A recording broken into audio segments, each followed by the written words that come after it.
እንኳን ወደ ቀደዳ ሚዲያ በሰላም መጣችሁ። ዛሬ በዓለም አቀፍ ደረጃ አነጋጋሪ እየሆነ የመጣውንና የወደፊት የሰው ልጅ ዕጣ ፈንታ ላይ ትልቅ ተጽዕኖ ስለሚያሳድረው የወሊድ መጠን መቀነስና የስነ ህዝብ ለውጥ የሚያትተውን ዘጋቢ ዝግጅታችንን አቅርበንላችኋል። እስከ መጨረሻው አብራችሁን ቆዩ። የስነ ህዝብ ሱናሚና የምዕራቡ ዓለም እውነታ። በዓለም አቀፍ ስርዓት ውስጥ የሀገራትን ኃይልና ደረጃ ላይ ተጽዕኖ ከሚያሳድሩ በርካታ ሁኔታዎች መካከል አንዱ የስነ ህዝብ ወይም ዲሞግራፊ ሁኔታ ነው። ትላልቅ ሀገራት የበለጠ ኃይል አላቸው። ብዙ ህዝብ፣ ሰፊ ኢኮኖሚ፣ የላቀ ቴክኖሎጂ እና በሰዎች ላይ የሚደረግ ኢንቨስትመንት አላቸው። ስለዚህ ጉዳዩ ትልቅ ትርጉም አለው። የዓለም ህዝብ ቁጥር 9 ወይም 10 ቢሊዮን አካባቢ ላይ ረግቶ ሊቆምና ከዚያም መቀነስ ሊጀምር ይችላል። ነገር ግን ለውጡ በጣም አዝጋሚ በመሆኑ ስለ ስነ ህዝብ ሱናሚ ማውራት እንችላለን። በጣም ኃይለኛ ቢሆንም እጅግ በጣም በዝግታ ነው የሚንቀሳቀሰው። የተተኪ ትውልድ የወሊድ መጠን በአንዲት ሴት ከ2 ልጆች ጥቂት ከፍ ማለት አለበት። ይኸውም በጊዜ ሂደት የህዝብ ቁጥር የተረጋጋ ሆኖ እንዲቀጥልና አዋቂዎች በአዲስ ልጆች እንዲተኩ የወሊድ መጠኑ 2.1 አካባቢ መሆን ይኖርበታል። በአሁኑ ጊዜ በአብዛኛው በበለጸጉት ሀገራት የወሊድ መጠን ከተተኪ ትውልድ መጠን በታች ሆኗል። በምዕራብ አውሮፓ የወሊድ መጠን 1.5 ሲሆን በአንዳንድ ሀገራት ደግሞ እስከ 1 ልጅ ድረስ ወርዷል። ይህም የህዝብን ቁጥር በተረጋጋ ሁኔታ ለማቆየት ከሚያስፈልገው መጠን በጣም ያነሰ ነው። ልጆች ቁጥራቸው ከጊዜ ወደ ጊዜ እያነሰ በመጣ ቁጥር በከተማ ውስጥ የልጆች ቁጥር እያነሰ ሲሄድ በትምህርት ቤቶችም ውስጥ የተማሪዎቹ ቁጥር ይቀንሳል። የትምህርት ቤቶች በጀት የተመሰረተው በተማሪዎች ቁጥር ላይ በመሆኑ የተማሪዎቹ ቁጥር መቀነስ ማለት የበጀት መቀነስ ማለት ነው። በተጨባጭ ሁኔታ እያንዳንዱ ተማሪ የተወሰነ የገንዘብ ዋጋ አለው። ይህም በሀገሪቱ ውስጥ ባሉበት ቦታ የሚወሰን ሲሆን በአማካይ በአንድ ተማሪ በዓመት በ3 እና በ3500 ፓውንድ መካከል ነው። በ2017 380 ተማሪዎች የነበሩበት ከዚያ ወዲህ ባሉት 8 ዓመታት ውስጥ የተማሪዎቹ ቁጥር ወደ 340 ዝቅ ብሏል። ይህ የ40 ልጆች ቅናሽ በትምህርት ቤት በጀት ላይ በጣም በተጨባጭ 15% ቅናሽ ያስከትላል። በትምህርት ቤት ውስጥ መምህሩ ለተማሪዎቹ የጥንቷን የግብፅን ታሪክ እያስተማረ ነው።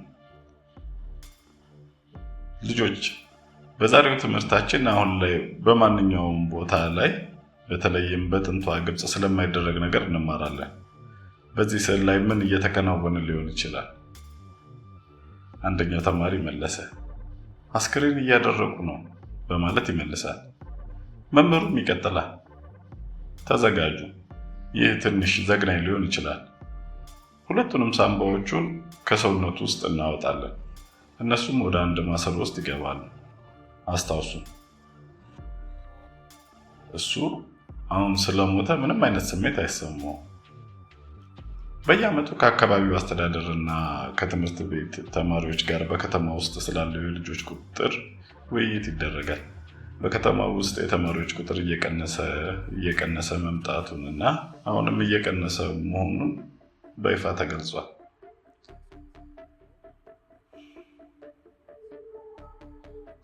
የምኞትና የእውነታው መፋጠጥ። አንድ መምህር በምሳ ሰዓት ልጆቹን እየተንከባከበ ሳለ ስለ ወደፊቱ ጊዜ ያለውን ስጋት እንዲህ ብሎ ይገልጻል። ስለ ወደፊቱ ጊዜ በጣም ያሳስበኛል። ለኑሮዬና ለቡድኔ አባላት ኑሮ በእውነት እጨነቃለሁ። ከተማችን ምን ትሆናለች? የትምህርት ቤቶቻችን ቤተሰብ ምን ይሆናሉ? ጥሩ አይመስልም። ትምህርት ቤታችንን የማጣት ሀሳብ የማይታሰብ ነው። ነገር ግን በመጨረሻ ተማሪዎች ከሌሉ ወይም ካነሱ ያሉትን ልጆች ዘላቂ በሆነ መንገድ ለማቆየት አንድ ነገር መደረግ አለበት።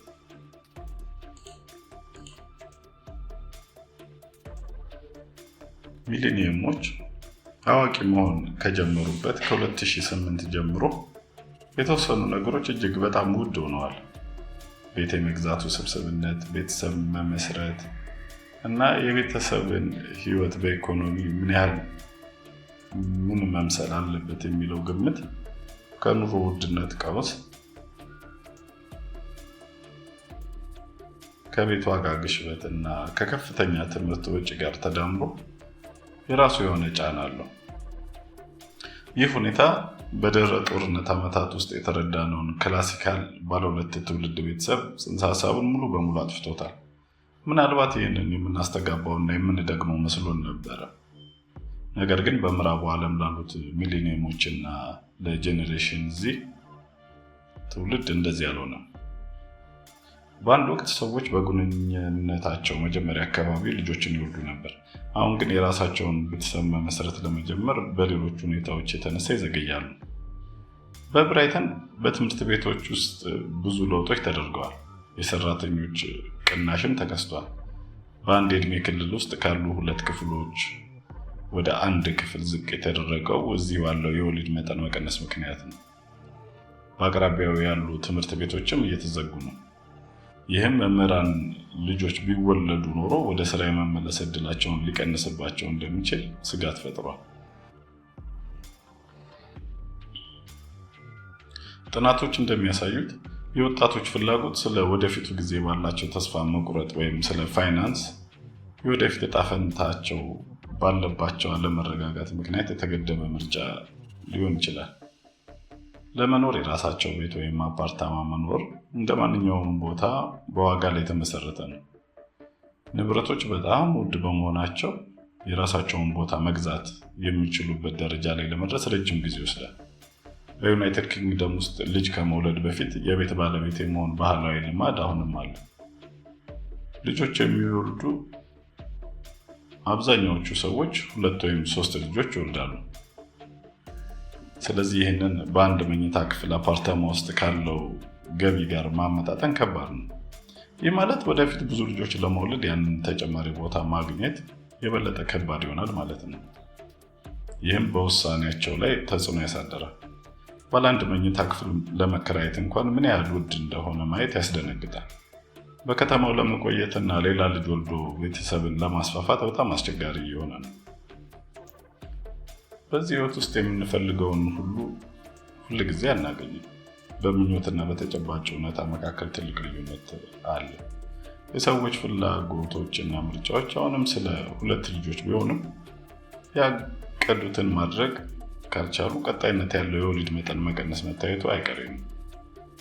ባለፈው የትምህርት ዘመን በከተማዋ ያሉ 3 ትምህርት ቤቶች በሮቻቸውን ለተማሪዎቻቸው ዘግተዋል። ይህ ማለት በአቅራቢያቸው ትምህርት ቤት የሌላቸው ማህበረሰቦች ተፈጥረዋል ማለት ነው። ይህም ትልቅ አደጋ ነው። የተማሪዎች ቁጥር እየቀነሰ መሆኑን ምክር ቤቱ ለዓመታት ቢያውቅም የትምህርት ቤት ቦታዎችን ለመሙላት በቂ ልጆች አለመኖራቸው በጣም ግልጽ ነበር። ትምህርት ቤቶችን ለመዝጋት ውሳኔ መተላለፉና በ1 ዓመት ጊዜ ውስጥ ልጆቹ ትምህርት ቤት እንደማይኖራቸው ማሰብ በጣም አስደንጋጭ ነበር። ለማህበረሰቡ ለመታገል የተቃውሞ ሰልፎች ተደርጓል። ቪዲዮዎች ተሰርተዋል። ለቴሌቪዥን እና ለሬዲዮ የተለያየ ቃለ መጠይቆች ተሰጥተዋል።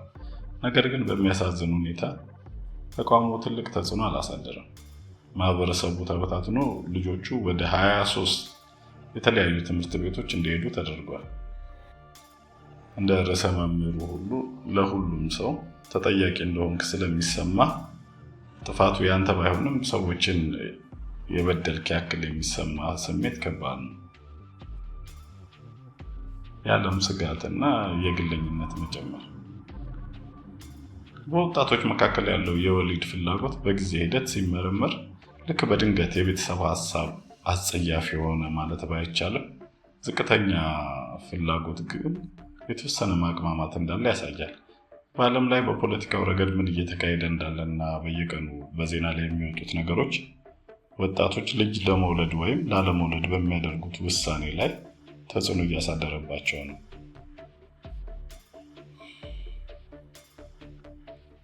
በእነዚህ ሁኔታዎች ውስጥ ልጆችን ማሳደግና እነሱን ከክፉ ነገር መጠበቅ ትልቅ ስጋት ሆኗል። ቀደም ባሉት ትውልዶች የዓለም ሁኔታ ቆንጆ በነበረበት ጊዜ ለምሳሌ በኒውክሌር ጉዳይ ሰዎች ልጆቻቸውን ወልደው በቻሉት አቅም ያሳድጉ ነበር። አሁን ግን ይህ አይነቱ አዝጋሚ የድህረ ኢንዱስትሪ ማሽቆልቆል ስሜት የዓለም ሁኔታ ጋባዥ እንዲሆን አድርጎታል። ብዙ ወጣቶች በእንደዚህ አይነት ዓለም ውስጥ ልጅ ማምጣት ስለማይፈልጉ ራሳቸውን ልጅ የመውለድ ፍላጎት የሌላቸው አድርገው ያያሉ። በአየር ንብረት ለውጥ ምክንያት ምናልባት በ50 ዓመታት ውስጥ የዓለም ሁኔታ እጅግ የከፋ ሊሆን ይችላል። የሰው ልጅ ለምድር ጥገኛ ነው ብለው የሚያምኑና ምድር እኛን ለማስወገድ እየጣረች እንደሆነ የሚያስቡ ወጣቶች ይህንን ትውልድ የመቀጠል ሞራላዊ እምነት የላቸውም። የአየር ንብረት ለውጥ ሌላው ትልቅ ምክንያት ነው። ጄኔሬሽን ዚ የሰውን ልጅ የመፍጠር አሉታዊ መዘዞችን ከጊዜ ወደ ጊዜ እየተገነዘበ መጥቷል። ይኸውም በህይወት በመኖር ብቻ የሚፈጠረውን የቆሻሻና የካርቦን ዳይኦክሳይድ ልቀትን ማሰብ ጀምሯል። ልጅ የመውለድን ጉዳይ በሚመለከት ይህ የህዝብ ቁጥር መብዛት ስሜት አዲስና ህጋዊ ውይይት ነው። ምንም ልጅ አለመውለድ ከጊዜ ወደ ጊዜ ተቀባይነት እያገኘ የመጣ ሲሆን አሁን ስለ ልጅ አልባነት ሳይሆን ከልጅ ነፃ መሆን ስለሚለው ጽንሰ ሀሳብ በሰፊው ይወራል። የግለኝነት መጨመርና እየተለወጠ ያለው ኢኮኖሚ ሴቶች ብዙ ልጆች መውለድ እንዳይፈልጉና አቅም እንዳይኖራቸው አድርጓቸዋል። ይህ ደግሞ በዓለም አቀፍ ደረጃ እየተከሰተ ያለ እውነታ ነው። የአፍሪካ አውድና የሴቶቹ ምርጫ። በናይሮቢ የምትኖር አንዲት ሴት የይዘት ፈጣሪ፣ ታሪክ ተራኪና የፊልም አፍቃሪ ናት። በተለይም በአፍሪካዊቷ ሴት አውድ ውስጥ ምርጫን የመደገፍ ትልቅ እምነት አላት። እሷ እንደምትለው ሴቶች ስለ ራሳቸው ህይወት ትክክለኛ እውቀት ያላቸው እና በህይወታቸው ምን ማድረግ እንደሚፈልጉ የሚረዱ ብቸኛ ሰዎች ናቸው። አንዲት ሴት በገንዘብ፣ በአእምሮ ወይም በስሜት ዝግጁ አይደለሁም ካለች ያ ኃላፊነት የተሞላበት ምርጫ ነው። የምታዘጋጀው ይዘት በአጠቃላይ ራሳቸውን ለሚጠራጠሩ ወይም ምርጫ መኖሩን ማወቅ ለሚፈልጉ ወጣት ሴቶች የታለመ ነው። በቀደመው ባህል ልጆች መውለድ ምርጫ ሳይሆን የህይወት እና የተፈጥሮ ደረጃ ተደርጎ ብቻ ይወሰድ ነበር። ነገር ግን በጊዜ ሂደት እነዚህ አብዛኛዎቹ ነገሮች ምርጫዎች መሆናቸውን መገንዘብ ይጀምራሉ። ህብረተሰቡ ወይም እናት የምትፈልገውን ትተህ አንተ የምትፈልገውን መሆኑን ብቻ እርግጠኛ መሆን አለብህ። የምንኖረው ልጆቹ የማህበረሰቡ ናቸው በሚል እና ምንም አይነት ሁኔታ ቢኖር እንደ በረከት ሊታይ ይገባል በሚል ህብረተሰብ ውስጥ ቢሆንም አሁንም ልጅ መውለድ አለብሽ የሚል ጫና አለ። በተለይም በ20ዎቹ ዕድሜ መጨረሻ እና በ30ዎቹ ዕድሜ ውስጥ ሆነሽ ልጆች ከሌሉሽ በአንቺ ላይ ችግር እንዳለ ተደርጎ ይወራል። አንዲት ወጣት ልጅ እንደማትወልድ ለመጀመሪያ ጊዜ የተናገረችው የ10 ዓመት ልጅ ሳለች በቤተሰብ ስብሰባ ላይ ነበረ። ስለ ወደፊቱ ጊዜ ስታወራ ለምን መዞርና ያሉትን ነገሮች ሁሉ ማየት እንደምትፈልግ ስትናገር ከአክስቶቿ አንዷ እሺ ይህን ሁሉ ስታደርጊ ልጆች የት ይሆናሉ የሚል ጥያቄ ጠየቀቻት። እሷም የምን ልጆች በማለት መለሰች። በ18 ዓመቷ በዚያ ጥያቄ ላይ በእውነት ቁጭ ብላ ስታስበው ለምንድን ነው ልጅ መውለድ የምፈልገው የሚል ጥያቄ አነሳች። ከዚያ ጊዜ ጀምሮ እምነቷ እየጠነከረ በመምጣቱ ውሳኔዋን ቋሚ ለማድረግ ወሰነች። ከ7 ወራት በፊት የማህፀን ቱቦዋን አሳሰረችው። የማህፀን ቱቦ ማሰር በተፈጥሯዊ መንገድ እንዳታረግ የሚያደርግ ቋሚ አሰራር ነው። ይህንን አሰራር ያደረገችው በእርግጠኝነት እንደማታረግ 100% እርግጠኛ መሆን ስለፈለገች እና ያንን ምርጫ ለራሷ የመቆጣጠር መብት ስላላት ነው። ለዚህ ውሳኔዋ ምንም አይነት ጸጸት እንደሌላት ትገልጻለች። ሳትጨንቅ ህይወቷን በምትፈልገው መንገድ እንድትኖር በሚያስችላት አሰራር ላይ ለምን እንደምትጸጸት ትጠይቃለች። ስለ ምርጫዋ በኢንተርኔት ላይ ማውራት ስትጀምር ከሴቶች አንቺ በጣም ምዕራባዊ ሆንሻል፣ ይህ የምዕራባውያን አስተሳሰብ ነው፣ ይህ በጣም አፍሪካዊ ያልሆነ ነገር ነው በሚል ብዙ ተቃውሞ ደርሷት ነበር። ነገር ግን የሚያስቀው ነገር እኔም ተመሳሳይ ስሜት ይሰማኛል፣ እንዴት እንደምገልጸው አላውቅም እንጂ የሚሉ ብዙ ሌሎች ሴቶችን በማግኘቷ ውይይቶቹን ለመቀጠልና ለማድረግ ምቹ ሁኔታ እንዳለ ተረድታለች።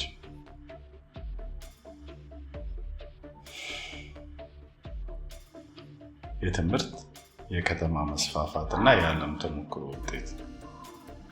ምርምሮች ቀደም ሲል በወሊድ መጠንና በጾታ እኩልነት መካከል ግንኙነት እንዳለ አረጋግጠዋል።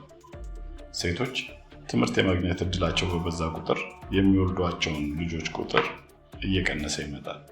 ምክንያቱም ትምህርት ማግኘት በተለይም ሁለተኛ ደረጃ ትምህርት ጋብቻን በእጅጉ ይቀንሳል ወይም ያዘገያል። በስታቲስቲክሶች መሰረት ለሴት ልጅ ትምህርት የ1% ጭማሪ ወደ ከፍተኛ ገቢ ሊያመራ ይችላል።